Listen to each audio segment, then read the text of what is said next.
হাই friend, good evening. পুনৰ এটা নতুন ব্লগৰ সৈতে মই পম্পী আপোনালোক সকলোকে স্বাগতম জনাইছোঁ। আজি হ'ল ছানডে, সেইটো কাৰণে সকলোলৈকে হেপী ছানডে। সকলোৱে চাগে আজি ছানডেত অকণমান বজাৰলৈ বুলি বাহিৰলৈ বুলি ওলাই আহিছে নিজৰ পৰিয়ালৰ লগত। ঠিক সেইদৰে ময়ো আজি বহুত দিনৰ মূৰত ওলাই আহিছোঁ।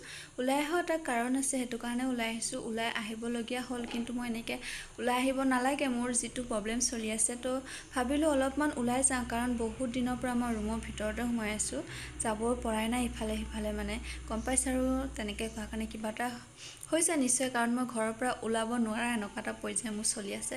তো হাজবেণ্ডে ভাবিলে বোলা অকণমান উলিয়াই নিওঁ বুলি, সেইটো কাৰণে ৰখিলোঁ অলপমান। ৰখি পিনি এটিএমৰ পৰা হাজবেণ্ডে কেইটকামান উলিয়ালে, কাৰণ বজাৰলৈ যাওঁ যিহেতুকে হাতত লাগিব। ইফালে আমি মাক জীয়েকে পৰা ৰখি আছোঁ। ছোৱালীজনীয়ে কিবা কিবি কৈ আছে, সেয়াই কি ভিডিঅ' বনাইছোঁ নাজানো আৰু। বহুত দিনৰ মূৰত মোবাইলটো হাতত তুলি লৈছোঁ ন, যিটিকে বনাইছোঁ আৰু। ইফালে তাইক দেখুৱাইছোঁ, ইফালে গৈছে হাজবেণ্ডে কিবা এটা কাৰণত এজন মানুহৰ পৰা কিবা এটা পাবলৈ আছে, তেওঁৰ ওচৰৰ পৰা আনিবলৈ গৈছে। তো সেয়াই কি হৈছে কি নহৈছে মই আপোনালোকক নেক্সট ভিডিঅ'ত দেখুৱাই থাকিম। এয়া তেওঁ আহি আছে, কিন্তু কামটো নহ'ল, গতিকে হ'ব বোলে। এয়া আমি বজাৰলৈ যোৱা মেইন কাৰণটো হ'ল এইটো এটা গিফ্ট। মই বিয়াৰ কাৰণে গিফ্ট এটা লৈছোঁ, কিন্তু বিয়ালৈ মই নাযাওঁ, তাৰ কাৰণে মোৰ অকণমান মনটো বেয়াও লাগি আছে। কাৰ বিয়া বাৰু কৈ থাকিম।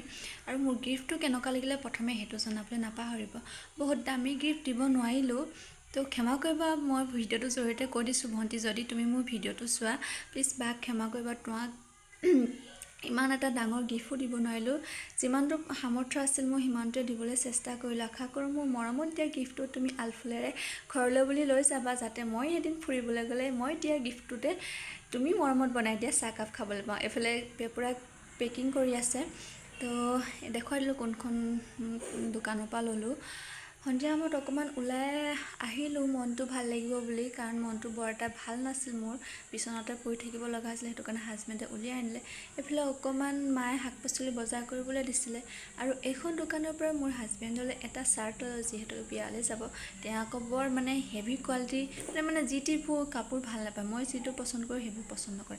আৰু এইফালে মায়ে নিবলৈ কৈছিলে কচু, সেইটো কাৰণে পূৰা ভালকৈ চাই কৰি লৈছোঁ, কাৰণ কচু নিসিজিলে মায়ে অকণমান খং কৰে, সেইটো কাৰণে দোকানজনে কচু ভাল সিজা কচু দিব দেই।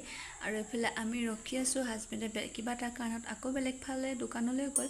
আজি আমি আমাৰ বোকাজানৰ সন্ধিয়া সময়ছোৱা দেওবৰীয়া বজাৰ আৰু টাউনখন লগতে আপোনালোকক অলপমান উপভোগ কৰালোঁ। কেনেকুৱা লাগিলে কমেণ্ট কৰি জনাব। সন্মুখতে আছে আকৌ আইচক্ৰীম দোকান, তাতে আমাৰ কণমানিজনে উৎপাত বোলে আইচক্ৰীম খায়, কিন্তু মই কিনি নিদিলোঁ, কাৰণ তাইৰ গাটো বেয়া আছিলে।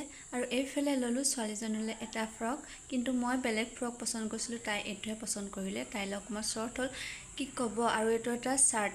আজিকালি ছোৱালী ডাঙৰ হৈ আহিছে, নিজৰ মন পচন্দৰ বস্তুবোৰে ল'বলৈ বিচাৰে, তো কিনি দিলোঁ আৰু সৰু সুৰাকৈ এটা। এইফালে সন্ধিয়া সময়ত আহি পাই দুইটা পূৰা লাগি গ'ল খেলিবলৈ, পঢ়া শুনাৰ ধান্দা নাই, বেলুন সোমোৱাই বান্দৰ খেলি আছে। ভাবিলোঁ আজি সন্ধিয়া সময় এনেকৈ ভিডিঅ'টোৰ পৰা আপোনালোকৰ মাজৰ পৰা বিদায় মাগোঁ বুলি ভাবিলোঁ। আশা কৰোঁ ভিডিঅ'টো চাই আপোনালোকৰ ভাল লাগিব। চ' সকলোলৈকে শুভ সন্ধিয়া, সকলো কুশলে থাকক। তো কণমানিজনীক ক'লোঁ বাই বাই।